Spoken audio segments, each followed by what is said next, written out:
and no sign of Tommy, or of his father. So on Saturday afternoon she had closed the library early, and here she was, bound up Hill Street for Deputy Sheriff Link Pierce's office on an unhappy mission. It had to be the county officer, because Northfield's police department was Raleigh Fawcett. Old Raleigh's policing had been limited for a generation to chalking tires along Main and Hill Streets and writing out overtime parking tickets for the $1 fines that paid his salary. There was simply no one in Northfield but Link Pierce to turn to. Susan wasn't happy about that, either.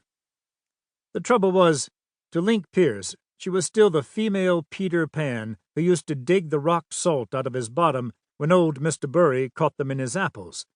Lengthening her skirts and having to wear bras hadn't changed Link's attitude one bit. It was as if he were immune to feminine charms. The way he carried on with that overblown Marie Fullerton just before he went into the army, for instance, had been proof enough of that. Link came home quieter, more settled, and he was doing a fine job as Sheriff Howland's deputy in the Northfield district. But he went right back to treating Susan as if they were still swimming raw together in Bury's Creek. She parked the rattletrap in the space reserved for official cars only, and marched into town hall with her little jaw set for anything. Link went to work on her right off. "Well, if it isn't Snubby Sue," he chuckled, uncoiling all 6'3" of him from behind his paper-piled desk. "Leave your specs home?" "What specs?" Susan could see the twitch of a squirrel's whisker at 200 yards. "Last time I passed you on the street, you didn't see me at all." "I saw you all right," Susan said coldly, and drew back like a snake. "Link Pierce, if you start chucking me under the chin again—" "Why, Susie," Link said, "I'm just setting you a chair." "Well," Susan sniffed, off guard, "is it possible you're developing some manners?"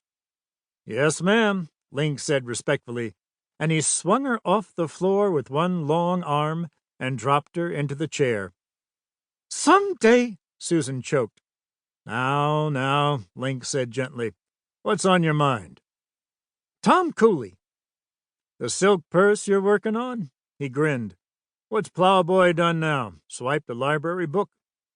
"He's disappeared," Susan snapped, and she told Link about Tommy's failure to show up at the library and her visit to the Cooley farm. Of course, Link looked indulgent. "There's no mystery about John.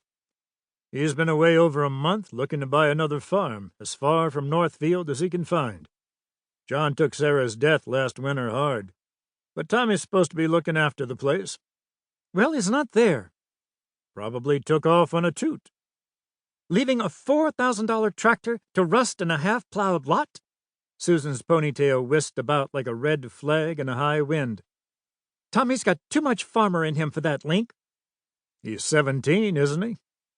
"I tell you I know Tommy Cooley, and you don't." Deputy Sheriff Lincoln Pierce looked at her. Then he reached to the costumer for his hat and sheep-lined jacket. "Suppose I'll never hear the end of it if I don't take a look." Out in the parking space, Link walked all around Susan's recent acquisition. "I know," he said gravely. "It's John Wilkes Booth's getaway car. Where'd you get her?" "Miss Flora Sloane presented her to me 3 weeks ago, when she won that Chevrolet coupe at the bazaar drawing." Link whistled.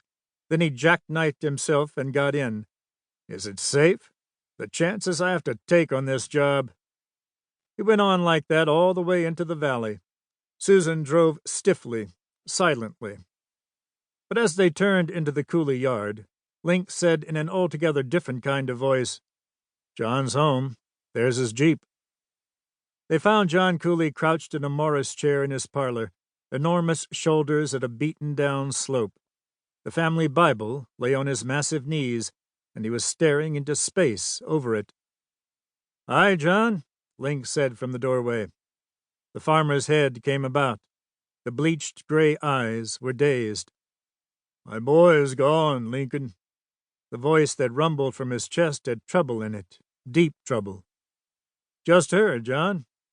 Ain't been home for weeks, looks like." He peered through the dimness of the parlor. "Where's Tommy at?"